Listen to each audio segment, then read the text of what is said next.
Hi, Dr. Harris Meyer here.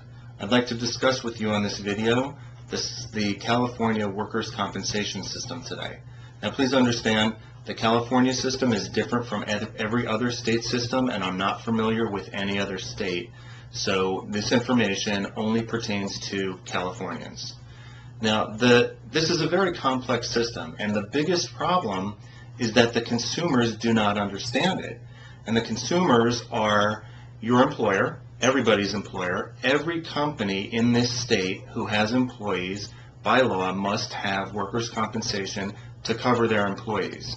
And the employers, as I said, do not understand how the systems work.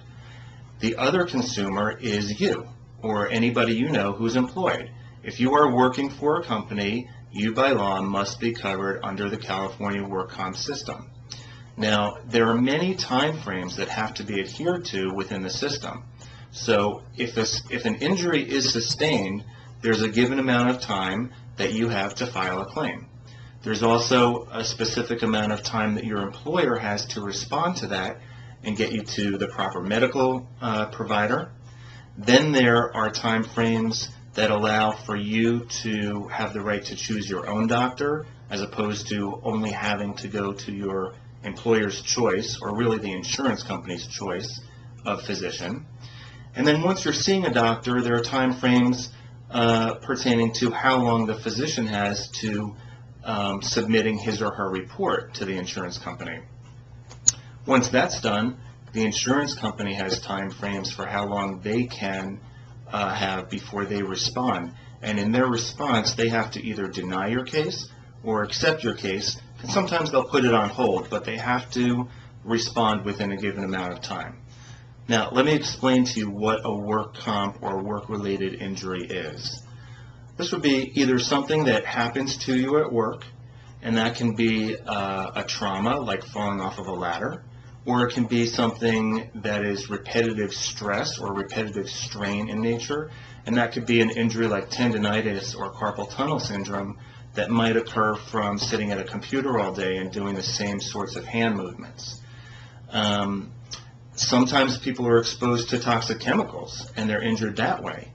There are people who have had mental or emotional injuries from stress at work. All of these are viable work-related injuries.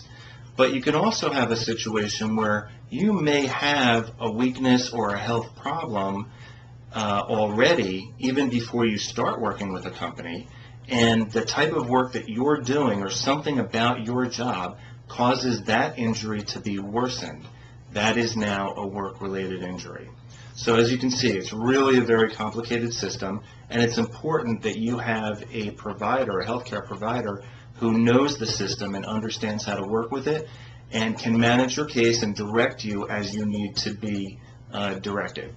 So let's hope that you never do have an injury, but for the sake of argument, somebody who does sustain an injury, let's say that they go through all of these steps, following all the time frame limits, and they get some fantastic care, and their condition is completely resolved, and at the end of it, whether it's a few days, a few weeks, a few months, or longer, their case can be closed and they can be released from care because they are now back to what we call pre-injury status, and they're basically as good as they were before they ever had the injury. This is very common with people who maybe fall and break a leg. You have the cast on. In some cases, you might need physical therapy following the casting when it's removed. But after that, you're pretty much back to normal. However, there are times when the type of injury that you have will result in a lasting condition, a lasting problem.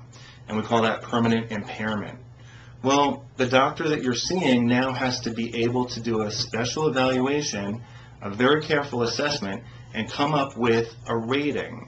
Now, that rating of your permanent impairment is going to be sent to both the insurance company, who insures your employer, and the state Department of Workers' Compensation. And based on the rating that this doctor has given, your insurance, the employer's insurance company, is going to offer a settlement to you. Well, here again, most people don't know what an appropriate or fair settlement is, and so having a physician who understands the system, who can tell you whether or not you're being taken advantage of or whether or not the system is treating you fairly is very important. Within the system, many people get frustrated and they feel very intimidated by the insurance adjusters and the insurance company. In many cases, this is not even the intention of the insurance company, but there are a lot of words thrown around that people don't understand, a lot of phrases that do pertain to your rights and to time limits. And because most people aren't knowledgeable, believe it or not, we understand that's not your role in life. You haven't needed to study the work comp system. However, if you ever do have an injury, it's really good if you do know this information. So again, you want to be with a provider who does understand, who can help to manage your case and direct you where you need to go. In my office, we see many workers' comp cases. Some of these injured workers are represented by attorneys. They actually have lawyers, and in some cases it's because they did feel intimidated or they didn't understand what was going on, and they decided they needed the help of a professional, and so they sought an attorney. So we will accept cases who do have attorneys and those who do not. If you have a new injury, or if you feel that your treatment is not adequate or appropriate for the injury that you do have, I would welcome the opportunity to sit down with you and assess your claim and tell you what I think. You can reach me at 415-956-3226. My clinic in San Francisco is called Body Focus Health Center. You can also look us up on the web at www.bodyfocushealth.com. Thanks for listening.